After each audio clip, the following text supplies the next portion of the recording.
أكبر الله أكبر আল্লাহু আকবার, আল্লাহু আকবার। আসসালামু আলাইকুম ওয়া রাহমাতুল্লাহ, আসসালামু আলাইকুম ওয়া রাহমাতুল্লাহ। ইয়া আল্লাহ, আমিন।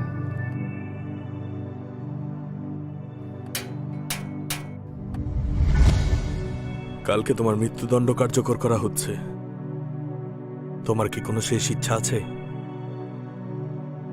যদি তোমার শেষ ইচ্ছা থাকে বলতে পারো।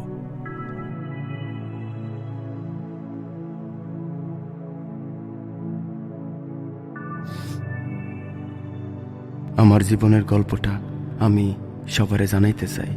কেন জানি মনে হয়